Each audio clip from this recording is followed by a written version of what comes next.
halkan oo ah safaaradda Somaliland ee dalka Djibouti ay ku leedahay waxa habeenimidkii caawa telefishinka MMTV kula hadlay isla markaasina ka jawaabay hadal maanta ka soo yeedhay wasiirka qorsheynta Soomaaliya Jamaal Maxamed Xasan kaas oo sheegay in shirka Heritage ka dhacay dalka Djibouti uu isagu ku matalayo Somaliland safiirka Somaliland ee Djibouti Cabditax Saciid Axmed ayaa hadalkaasi si aad uga jawaabay waxaanu deelqaaf iyo gaf ku tilmaamay waa sida uu hadalka u dhigay hadalka ka soo yeedhay wasiirka qorsheynta Soomaaliya Cabditax Saciid Axmed oo telefishinka MMTV la hadlay waxa uu sheegay in aanay jirin cid Somaliland matasho oo shirkaasi ka qayb gashay Ambassador Cabditax Saciid Axmed ayaa inta uu hadalkiisa waday waxa uu kala xusay in hore xukuumadda Somaliland ay go'aan uga qaadatay ka qaybgalka shirkaasi waxaanu yiri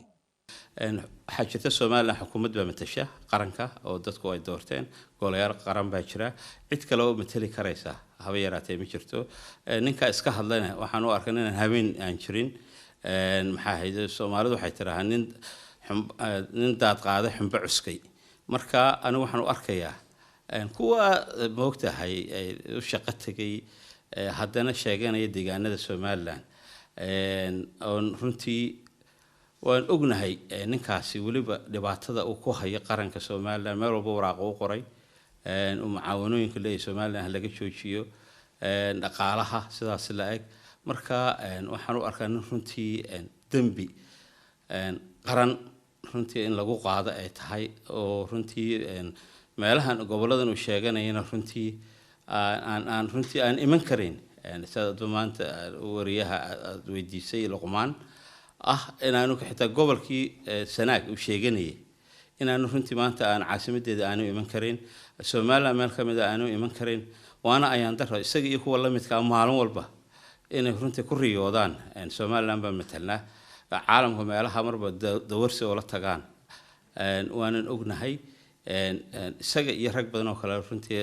xukuumad ahaan meel gooni ay noogu qorayeen waliba isaga iyo rag la midka ah mar walba qarannimada Somaliland ka soo horjeeday mar walba dacaayada iyo beenta iyo la taagan oo haday goor leh Somaliland moogtay Soomaaliya ka mid tahay marka waxaan u sheegaynaa adeer dantiina raacda tiinibad u taaglaadin baarlamaan maanta waxa dhisan kari lahaa xukuumad baarlamaankiina wad samaysan kari lahaadin marka maanta caab badan ku tahay ciidan ajnabi ah ilaaliya inaad maanta Somaliland soo hadal qaato dimuqraadiyadda maanta waxaan ka warhaynaa madaxweynaha Mareykanka inuu Somaliland ku casumay wadanka kale ee geeska Afrika laga casumay maanta ay tahay Somaliland oo ah wadanka dimuqraadiyadda hirgaliya geeska Afrika marka waxaad inaad Somaliland cashar ka barataan oo runtii ku dayataan maaha maanta inaad khiyaal isugu sheekaysan waliba ninka wasiirka sheeganayo yiraahdo Somaliland baan matalaya kuna hadlaya marka anigu waxaan leeyahay ha ka waantooban haddaan dib kugu noqdo shirkan iminka sida ay ka warhaysan wuxuu socday waa sanadkii shanaad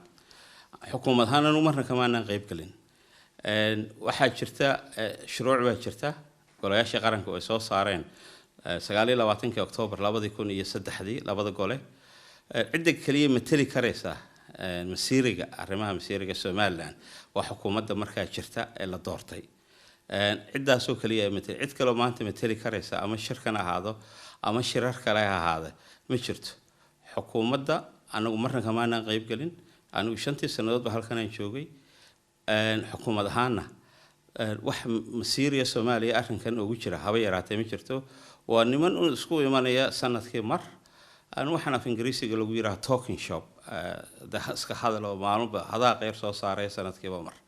marka wax Somaliland runtii ka qoseeya cid xukuumadda ku matali kartaa ma jirto xukuumadda anaga halka madaxweynaha shacabka Somaliland uga wakiila